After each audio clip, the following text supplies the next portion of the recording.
right, we're here at the Homestead Golf Course with the Director of Instruction for the Homestead, Mr. John Payne. John, we're actually starting back here by the pin. You want to explain what we're doing back here at this end? Well, sometimes when you're playing a golf course, it's always helpful to be able to have the opportunity to see the hole from the green back to the tee, because it actually gives you a different perspective on how the hole actually plays. So when you're standing behind the green, looking out on the fairway, you sometimes get a better feel for how big the fairway really is, and it may not be quite as intimidating when you're standing on the tee box for the first time. So that's what we're kind of pointing out to you guys, is the idea that let's have a look. We can see the green, we know where the flag is. You've got a two-tiered green. We've got a pretty large landing area. There is water, obviously, from the teeing area will be on the right side. So that gives you a pretty good sense of how to play this hole.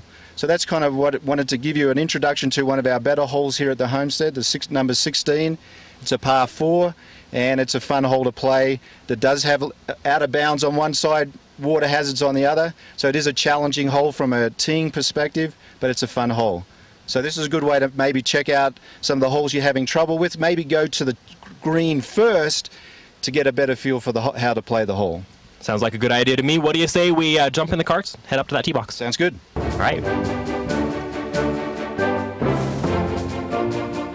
So one of the features we do have at the Homestead is our GPS system, and on each hole you can, when you drive up to the tee boxes, it's going to give you what the tee yardages are. In our course we have black, blue, white and red tees.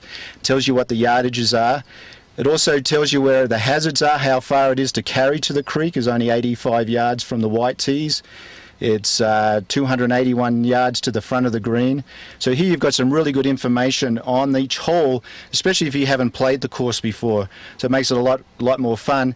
And you don't have to go look for yardages now. You just go look at your screen and it'll tell you exactly where you are. So you just pull up right next to your ball, no matter how far away you are, and it'll tell you how far it is to the pin, how far to the front of the green, how far to the back. All right, John, we're back now at the tee box, and you are right. Looking from the back, it looked a lot different than it does from up here. From up here, it doesn't look like I've got a whole lot of fairway to work with, and I would probably tend to pull this one to the right, which is where my natural slice goes anyway. You want to give me any hints on this one? Yeah, I just would go ahead and just try to aim down the left side so that you don't have that happen, and then just see what happens, and we'll go from there. All right, well, let's give her a shot. Thanks, John.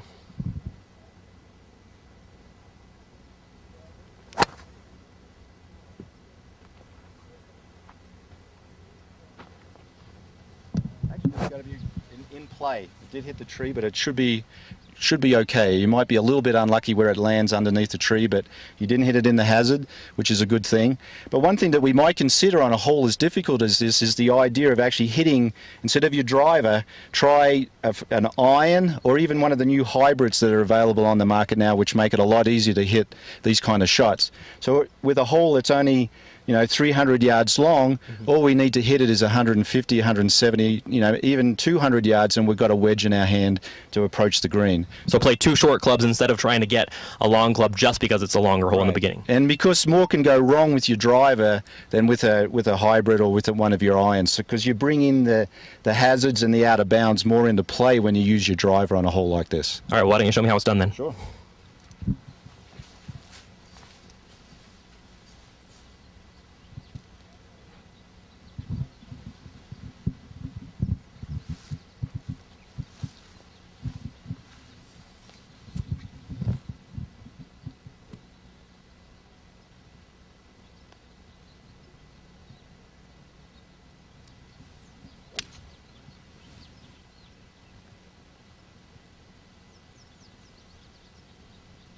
Pulled mine a little bit, but it should be okay.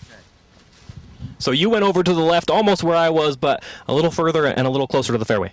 Correct. And again, it wasn't the ideal shot. I pulled it a little bit, but hopefully when we get up there it's in good shape. We'd still be able to play some sort of wedge shot. I think he just wanted to see how close he could get to my ball. We just wanted to make it easy for cart golf. Right, exactly. Jump out of the cart, hit the ball. Exactly. All right, let's get up there.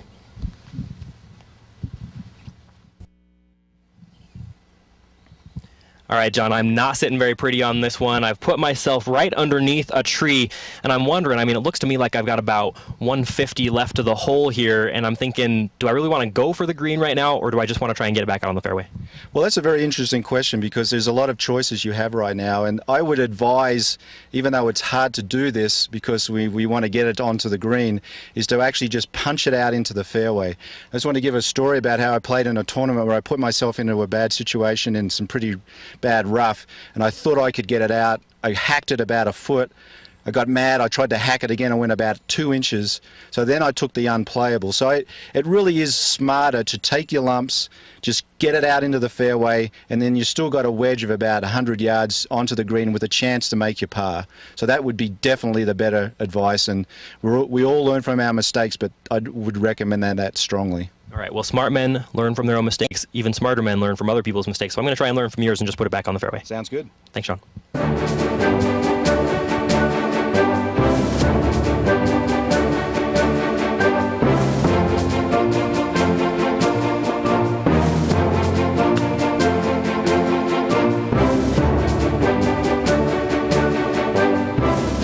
All right, John, one of the nice things about the GPS systems you guys have in the golf carts is you can just pull up right here, right next to your ball, and it tells you exactly what you're going to do. What do you think about your shot here?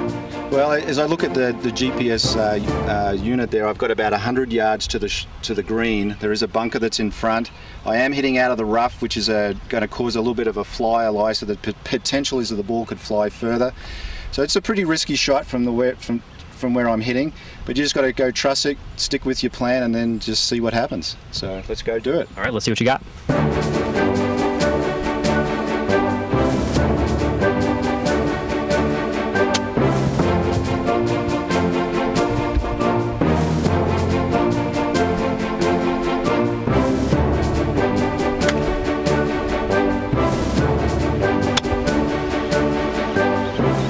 All right, John, now we found ourselves here in the bunker. Not as bad as going in the water, like you said earlier, but now how are you going to get up and down over this little hump? Well, the thing about bunker shots is that in some ways a lot of people are intimidated by a bunker shot, but really in some ways you can get away with not hitting the perfect shot and still get it out of the bunker. Because what you're doing in this particular shot is that you're trying to hit the sand behind the ball rather than the ball itself, and that makes a big difference. And normally in a situation when you're playing a tournament you can't ground your club, but I just want to give an example of this sound. If you can just hear this sound when I actually hit the shot, you're going to get sand in you, so just be careful there.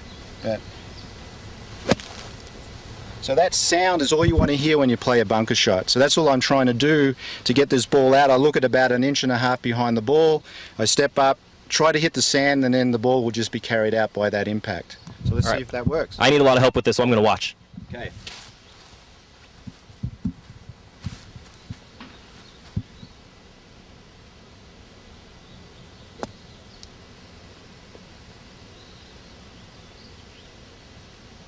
All right, pretty close. Might have a chance to make par. Not only a chance to make par, but that was one of the most pretty sand saves I've seen in a really long time. Nice job, John. Thanks a lot. Nice hole. Well done. Okay, that's not too bad, right? I mean, you ended up with a 6 on the hole. I mean, you did 3-putt it, but that's something that we all are getting better at. But learning the speed of the green is going to help. But you got yourself a better score than if you would try to hack it out and hope to go for it. And I was fortunate enough to end up with a par. I've got to brag about that. It wasn't the prettiest hole. I was in the rough, I was in the bunker, but I got up and down. And so that's what golf is all about, where it's not a game of perfect. Just get out with your friends, and hopefully people will come and play the Homestead this year. Sounds good. Thanks for showing us around signature hole number 16 here at the Homestead Golf Course. John Payne, Director of Instruction here at the Homestead. That's it. We'll see you next time on Signature Hole.